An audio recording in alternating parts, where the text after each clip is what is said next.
Unsolved mysteries have always haunted our world, leaving us with more questions than answers. From the disappearance of entire civilizations to the chilling cases that remain unsolved, these mysteries remind us of how fragile our understanding of the world can be. But perhaps none is more eerie than the story of Roanoke, an entire colony that simply vanished without a trace. Imagine this: more than 100 men, women, and children gone. No bodies, no evidence, no sign of where they went. All that was left behind was a single word carved into a tree: CROATOAN. What could have driven an entire community to abandon their homes, leaving everything behind in such a mysterious manner? Was it something natural, something supernatural, or something else entirely? The story of the Lost Colony of Roanoke is more than just a historical footnote. It's a haunting tale that continues to baffle historians, sparking theories ranging from plausible to terrifying. As we delve into the chilling details of this unsolved mystery, one question lingers: what really happened to the people of Roanoke? Prepare yourself for a journey into the unknown, a tale that has puzzled and frightened people for over 400 years. A story where the answers may be even more terrifying than the mystery itself. In the year 1587, a group of 117 Englishmen, women, and children set sail across the Atlantic, searching for a new life in the unknown lands of the New World. Led by John White, these settlers arrived on the shores of Roanoke Island, located off the coast of what we now call North Carolina. They came with high hopes and a dream of establishing England's first permanent colony in America. At first, things seemed promising. Roanoke was a place of beauty, surrounded by lush forests, abundant wildlife, and a seemingly vast sea. The colonists built their homes and began to establish a new community. They believed they had found a place to thrive, far from the political turmoil and religious struggles of England. But life in Roanoke was not as easy as they had hoped. The colony was isolated, with no immediate means of communication with the outside world. Supplies were running low, and relations with the nearby Native American tribes were strained. Despite their efforts to forge friendships, tensions grew, and the settlers began to feel the weight of their isolation. As the days turned into months, John White decided to return to England to gather more supplies. Before he left, he made an agreement with the settlers. If they were forced to leave Roanoke Island, they were to carve a message into a tree indicating where they had gone. If they were in danger, they were to carve a cross above the message. White set sail, hoping to return quickly, but when he arrived back in England, war had broken out between England and Spain. The Spanish Armada had attacked, and White's return to Roanoke was delayed by nearly 3 years. It wasn't until August 1590 that White was able to return to the colony he had left behind. But when he arrived, Roanoke was empty. The colony was abandoned. The houses and structures were intact, but there were no signs of struggle, no bodies, no graves. Everything was as if the people had simply vanished into thin air. The only clue left behind was the word CROATOAN carved into a tree. There was no cross to indicate danger, no further explanation. White searched the island and the surrounding areas, but there was no trace of the settlers. The nearby CROATOAN Island, now known as Hatteras Island, seemed like a logical place to search, but due to bad weather and damaged ships, White was unable to investigate further. Defeated and heartbroken, he returned to England, leaving the fate of the Roanoke settlers a mystery that would endure for centuries. At first, life on Roanoke Island seemed like a chance for a new beginning. The settlers worked together to build homes and plant crops. They fished in the nearby waters, hunted in the forests, and began to create a small, tight-knit community. The days were long, and the work was hard, but there was a sense of purpose, a belief that they could carve out a life in this new and untamed world. But as the weeks turned into months, the excitement began to fade. Supplies were dwindling faster than expected. The soil wasn't as fertile as they had hoped, and food became scarce. To make matters worse, their relationships with the Native American tribes grew tense. Some of the tribes were friendly at first, offering advice and help, but others viewed the newcomers with suspicion and anger. Skirmishes broke out, and the settlers began to feel unsafe, even in their own homes. As the colony struggled, strange things started happening, things that couldn't be explained. It began with whispers. At night, when the wind howled through the trees, some settlers claimed they could hear voices carried on the breeze. At first, They thought it was the wind playing tricks on their ears, but soon the whispers grew louder. They seemed to be coming from the forest, from the shadows, calling out in strange, unintelligible tongues. The settlers who ventured out alone at night reported seeing figures moving between the trees, shadowy shapes that seemed to disappear the moment they were approached. Others spoke of eerie lights glowing in the distance, far beyond the safety of the colony. As fear spread, people began locking their doors and windows at night, hoping to keep whatever was out there away. But it wasn't just the whispers and the shadows. People began to vanish. At first, it was just a few individual settlers who had gone out hunting or gathering and never returned. Searches were conducted, but no trace of them was ever found. Some believed they had been captured or killed by hostile tribes, but others weren't so sure. They whispered of something more sinister lurking in the woods, something that watched and waited for the right moment to strike. The settlers grew more paranoid. They stopped trusting each other, afraid that something or someone was responsible for the disappearances. Superstitions ran wild.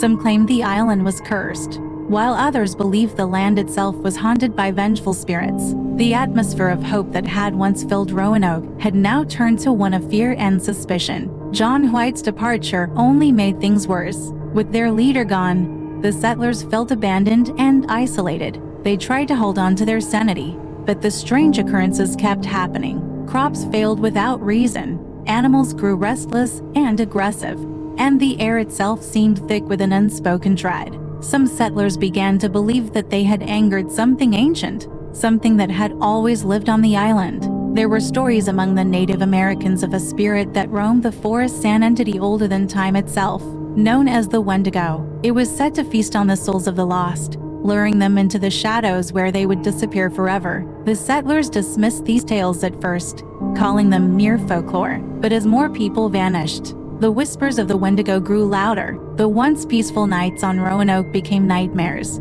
The colonists began to fear that whatever was out there was slowly closing in on them. Some spoke of hearing their names whispered from the darkness, while others claimed to have seen figures standing at the edge of the trees, watching them with cold, empty eyes. But whenever they tried to approach, the figures would vanish, leaving only the oppressive silence of the night behind. In their desperation, the colonists began carving strange symbols into the trees, hoping to protect themselves from the evil that seemed to be surrounding them. They lit fires at night, believing the flames would keep the shadows at bay. But nothing seemed to work.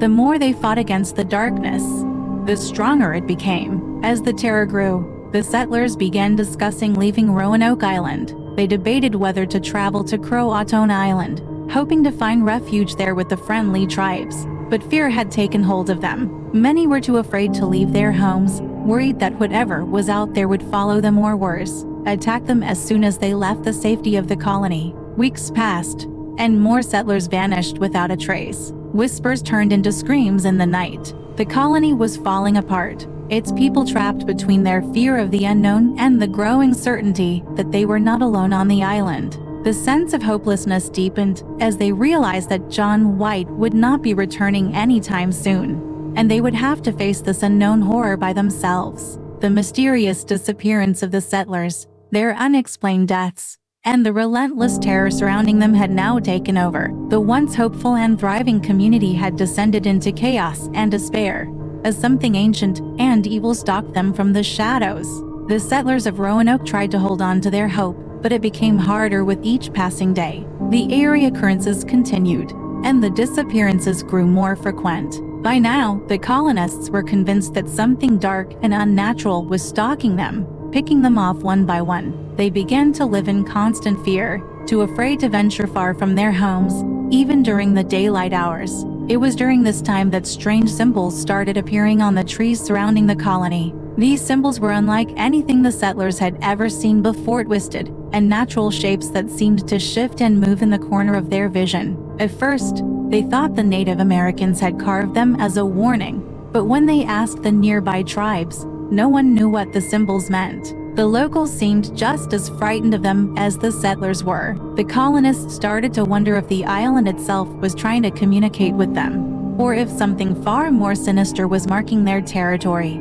The symbols filled them with a sense of dread, as though they were being watched by something that lurked just beyond the edge of the light. Despite their growing terror, the settlers tried to carry on with their daily lives. They prayed for John White's return, hoping that he would bring supplies and reinforcements. But as weeks turned into months, the isolation began to take its toll. Food was scarce, morale was low, and the sense of foreboding was suffocating. Some of the settlers started to hear voices, whispers that seemed to come from the wind or from the dark corners of their homes. These voices would call out to them in the night, urging them to leave their homes and venture into the forest. The voices were soothing at first, but as time went on, they became more insistent, more commanding. It wasn't long before some of the settlers began to succumb to these voices. They would leave their homes in the middle of the night, drawn by the strange whispers, never to be seen again. Those who remained behind would wake to find their doors wide open, their loved ones gone, with no sign of a struggle. The colonists started to believe that the island was cursed,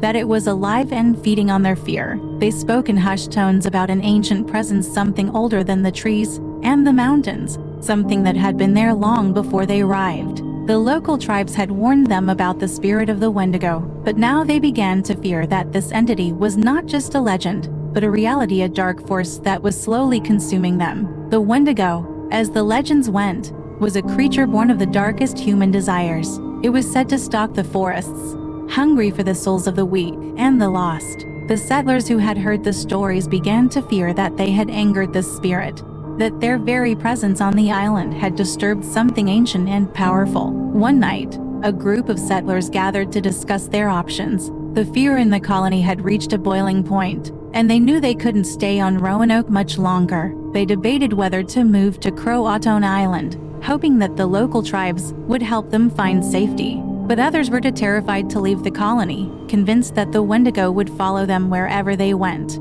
The colony was divided, and as the settlers argued, the darkness seemed to grow thicker around them. They could feel the eyes of the forest watching them, waiting for the moment when their fear would break them completely. Some settlers, gripped by terror, suggested that the symbols on the trees were marking them for the Wendigo. They believed that the creature was playing with them, slowly picking them off until none of them would be left. Then came the night of the blood moon. It was a night unlike any other the settlers had experienced. The moon hung low in the sky, glowing red like a terrible omen. The air was thick and heavy, as though the island itself was holding its breath.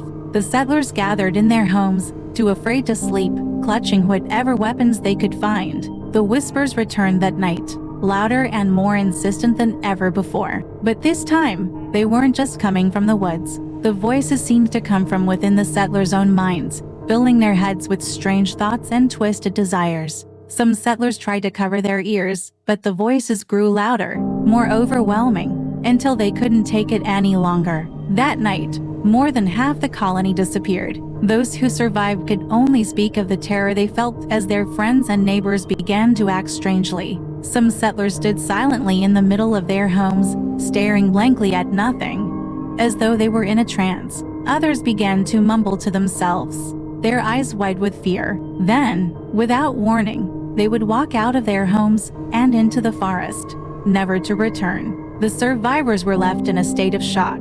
Their once thriving colony had been reduced to a handful of people, all of them terrified and broken. The blood moon had passed, but the sense of dread remained. The settlers were now convinced that they had angered the Wendigo, and that there was no escape from its grasp. The remaining colonists decided that they could no longer stay on Roanoke Island. They made plans to leave for CROATOAN Island, hoping that they could find safety there. But as they packed their belongings and prepared to leave, they discovered that the symbols on the trees had spread. They were everywhere now, surrounding the colony in a tight circle. The settlers felt trapped, as though the island itself was holding them prisoner. They tried to leave, but the symbols seemed to grow stronger the closer they got to the edge of the forest. Some settlers collapsed to the ground, clutching their heads in pain as the whispers grew louder in their minds. It was then that the last of the colony's leaders made a desperate decision. They would carve the word CROATOAN into a tree, leaving a message for John White, hoping that he would come back for them. It was their last chance for survival. But as they carved the word into the tree, they could feel the darkness closing in on them. The air grew colder, the whispers louder, and the sense of being watched grew unbearable. Some of the settlers began to scream, their voices echoing through the forest as the shadows crept closer. And then, just like that, they were gone. When John White finally returned to Roanoke Island, he found the colony completely deserted. The houses were still standing, but there were no signs of life. The only clue left behind was the word CROATOAN carved into a tree. There was no cross to indicate that the settlers were in danger, but White could feel the unease in the air. He knew that something terrible had happened, but he had no idea what. Despite his best efforts, White was unable to search for the settlers. Bad weather and damaged ships forced him to leave the island, and he never returned. The mystery of the lost colony of Roanoke remained unsolved, and the fate of the settlers was never discovered. Some say they were taken by the local tribes, others believe they fled to CROATOAN Island. But those who know the legends of the Wendigo believe that the settlers were consumed by something far darker, something that still haunts the forests of Roanoke to this day. The final days of the Roanoke colony were filled with terror, paranoia, and despair. The settlers who remained alive were mere shadows of their former selves, their faces pale and hollow, their eyes filled with a deep, unshakable fear. Something was coming for them, and they all knew it. The forest seemed to pulse with dark energy, a living entity that watched their every move. The whispers were louder than ever, their voices echoing through the night, calling out in a language no one could understand. It all came to a head on a night that no one would ever forget. The colonists had been preparing to leave for CROATOAN Island, but something held them back. Some claimed it was fear of the unknown, but others whispered that the island itself wouldn't let them leave. Every attempt to escape had been thwarted, whether by sudden illness, strange accidents, or, worst of all, the feeling that something was always watching, always waiting for them to make a move. That night, the forest came alive. The trees seemed to close in around the colony, their branches twisting and groaning as if in pain. The air grew thick and oppressive, heavy with the scent of damp earth and decay. The settlers could feel it. Something dark, something evil was coming for them. It started with the screams. One by one, the settlers were pulled from their homes by an unseen force. The survivors huddled together, too terrified to move, as they listened to the desperate cries of their neighbors. They were being taken, dragged into the darkness by something that couldn't be seen but could be felt in every shadow, in every gust of wind. The colony's last few survivors tried to barricade themselves inside one of the larger buildings, praying that the walls would keep them safe. But the whispers followed them inside, filling the room with a terrible, bone-chilling sound. It was as though the air itself was alive with malice, and no matter how hard they tried to block it out, the whispers only grew louder. Then, the ground beneath them began to shake. The earth trembled violently, as though something beneath the surface was trying to break free. The survivors clung to each other in terror, their eyes wide with fear as cracks began to form in the floor. Something was rising from the depths, something that had been sleeping for centuries, and it was hungry. Suddenly, the air grew cold, and naturally cold. Frost formed on the windows, and the breath of the survivors came out in visible puffs of white mist. The fire that had been burning in the hearth flickered and died, plunging the room into darkness. The only light came from the eerie glow of the moon, now fully visible through the cracks in the ceiling. And then they saw it. Standing at the edge of the forest, illuminated by the pale light of the moon, was a figure unlike anything they had ever seen before. It was tall and thin, its body twisted and deformed, as though it had been stretched beyond the limits of human anatomy. Its eyes were black, empty voids that seemed to swallow the light around them. Its skin was pale and tight against its bones, and its mouth was filled with sharp, jagged teeth. The Wendigo, it stood there for what felt like an eternity, watching them with those empty eyes. The whispers in the air seemed to grow louder, more frantic, as though they were urging the creature forward. The survivors could feel its hunger, its insatiable desire to consume them. They knew that there was no escape, that this was the end. The Wendigo moved with a speed that defied logic. One moment it was standing at the edge of the forest, and the next it was inside the building, its long, bony fingers reaching out for the survivors. They screamed and tried to run, but there was nowhere to go. The creature grabbed them one by one, dragging them into the darkness, their screams echoing through the night until there was nothing left but silence. By dawn, the colony was empty. The once thriving settlement was now a ghost town, its buildings standing silent and abandoned. There was no sign of struggle, No bodies, no blood, nothing to indicate that anyone had ever lived there at all. It was as though the settlers had simply vanished into thin air, leaving behind only the faint echoes of their final, desperate screams. The word CROATOAN was carved into a tree near the edge of the settlement, a final message to anyone who might come looking for them. But there was no cross to indicate that they had been in danger, no warning of the horror that had taken them. The mystery of the lost colony of Roanoke was complete. John White would never know what had happened to the settlers he had left behind. He would never know that the Wendigo had taken them, that the island itself had consumed them. The legend of the lost colony would become one of history's greatest mysteries, a tale of hope and despair, of life and death, and of a darkness that could never be explained. But those who know the truth, those who still whisper of the Wendigo in the dead of night, know that the island of Roanoke is still haunted. They say that if you listen closely, you can still hear the whispers of the lost settlers, their voices carried on the wind, as they call out for help that will never come. And sometimes, just sometimes, you might catch a glimpse of a shadowy figure at the edge of the forest,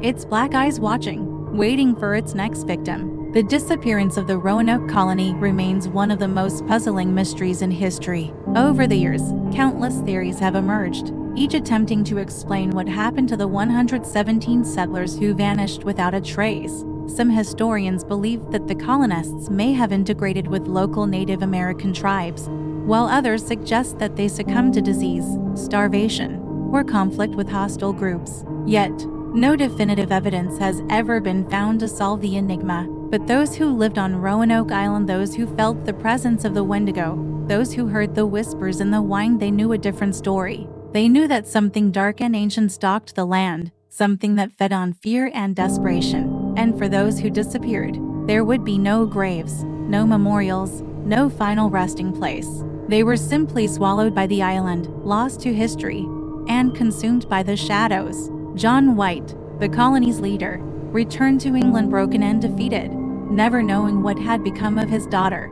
his granddaughter, and the rest of the settlers he had left behind. The single clue, the word CROATOAN carved into the tree, only deepened the mystery, providing no answers and raising more questions. For centuries, the mystery of Roanoke would continue to haunt the imaginations of those who heard the tale, a chilling reminder that some questions may never be answered. Some say that the Wendigo still lurks in the forests of Roanoke Island, waiting for the next group of unwary travelers to cross its path. Others believe that the island itself is cursed, a place where the boundaries between the living and the dead are thin, where something dark and malevolent still resides. Whether it was the Wendigo or something else entirely, the fate of the Roanoke settlers will forever remain shrouded in mystery. The story of Roanoke is a reminder that the world is filled with unexplained phenomena, and that some mysteries are best left unsolved. The colonists may be gone, but their legacy endures in the whispers carried by the wind, in the eerie silence of the empty settlement, and in the cold, watchful ice of the forest. And so, the legend lives on, an unsolved mystery that continues to send chills down the spines of those who hear it. The lost colony of Roanoke will forever be a tale of hope turned to despair, of courage overtaken by terror, and of a darkness that still lingers in the forgotten corners of the world. What happened to the settlers of Roanoke?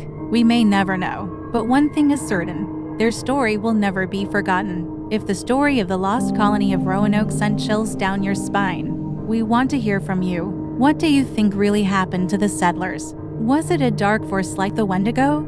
Or something else entirely? Share your thoughts and theories in the comments below. Let's unravel this mystery together. And if you have your own terrifying stories, whether they're ghostly encounters, eerie camping trips, or spine-tingling mysteries, we'd love to hear them too. Don't be shy, share your own real-life horror experiences with our community. Be sure to check out more scary true stories on our channel, Phantom Stories, where we dive deep into some of the most chilling and unexplained mysteries from around the world. Watch our next story now, and prepare for another hair-raising journey into the unknown. Don't forget to subscribe and hit the notification bell so you never miss another terrifying tale. Thanks for watching, and stay safe out there, because sometimes the scariest things are closer than you think.